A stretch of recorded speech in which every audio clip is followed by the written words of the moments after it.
Hello नमस्कार, जय हिंद साथियों। आज 5 सितंबर यानी शिक्षक दिवस पर समस्त देशवासियों को हृदय की अनंत गहराइयों से कोटि कोटि बधाइयाँ एवं बहुत बहुत शुभकामनाएं। आज 5 सितंबर है और आज के दिन हमारे देश के प्रथम उपराष्ट्रपति और द्वितीय राष्ट्रपति डॉक्टर सर्वपल्ली राधाकृष्णन का जन्म हुआ था। उन्हीं के जन्म के उपलक्ष्य में पूरे देश में 5 सितंबर को शिक्षक दिवस के रूप में मनाया जाता है।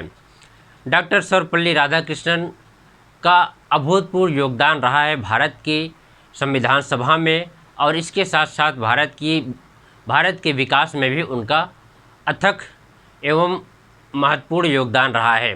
वो एक शिक्षक के रूप में भारत के कोने कोने तक शिक्षा पहुंचाते थे तथा इसके बाद भारत के एक महत्वपूर्ण पद राष्ट्रपति तक उन्होंने पहुंचा, और उनके माध्यम से आज हम सभी बहुत कुछ सीखने का प्रयत्न करते हैं। कहा जाता है कि जब डॉक्टर सर्वपल्ली राधाकृष्णन अपने विद्यार्थियों को पढ़ाई के माध्यम से उन्हें शिक्षा ग्रहण करवा रहे थे, तो उनके सभी शिष्य आकर के उनसे आग्रह करने लगे कि हम आपका जन्मदिन मनाना चाहते हैं।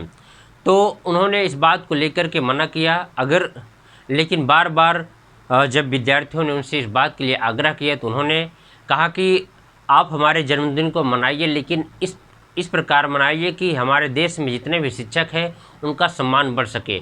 तब उन्होंने कहा कि उनके माध्यम से, उनके दिए गए दिशा निर्देश के माध्यम से उनके विद्यार्थियों ने डॉक्टर सर्वपल्ली राधाकृष्णन के जन्मदिवस को एक शिक्षक दिवस के रूप में मनाना शुरू कर दिया।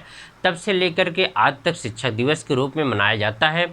और वो एक साधारण घर में गरीब परिवार में पैदा होने के बाद देश के सबसे बड़े संवैधानिक पद पर पहुंच करके और इस पद की गरिमा को बढ़ाया है। तो एक बार नमन करते हैं ऐसे महापुरुषों के, जिनके माध्यम से हम सभी बहुत कुछ सीखने का प्रयास करते हैं। और हम सभी के परिवार की सबसे सर्वप्रथम शिक्षिका हमारी माँ होती है, जिनके माध्यम से हम सब अनौपचारिक रूप से कुछ न कुछ सीखने का प्रयत्न करते हैं। हमारे जीवन में अनेक शिक्षकों का योगदान रहा है, जिन्होंने अपने दिशा निर्देश के माध्यम से हम सभी को एक नई ऊंचाइयों पर पहुंचाने का काम किया है। कहा जाता है कि गुरुर् ब्रह्मा गुरुर्विष्णु गुरुर्देव महेश्वरा गुरुर् साक्षात् परब्रह्म तस्मै श्री गुरुवे नमः। और जब कभी भी गुरु और भगवान में तुलना की जाती है तो हमेशा ही गुरु के पद को आगे बढ़ाया जाता है, गुरु के पद को बड़ा बताया जाता है। और शिक्षक उस मोमबत्ती की भांति होता है जो खुद जल करके दूसरों को प्रकाश देता है, और उसी प्रकाश के माध्यम से हमारा देश आज आगे बढ़ रहा है। कभी भी अगर भगवान और गुरु में तुलना की जाती है तो भगवान ने स्वयं कहा है कि गुरु गोविंद दो खड़े काके लागू पाए, बलिहारे गुरु आपने गोविंद देव बताए। तो कभी भी भगवान और गुरु की तुलना में गुरु को हमेशा ही ऊंचा पद प्राप्त होता है, ऊंचे स्थान पर गुरु की महिमा का गुणगान किया जाता है। तो हमारे देश में महान ऐसे संत हुए हैं जिन्होंने अपनी अमृत वाणी से इस देश की गरिमा को बढ़ाया है, इस देश की महत्वाकांक्षा को बढ़ाया है। तो हम उनको भी नमन करते हैं।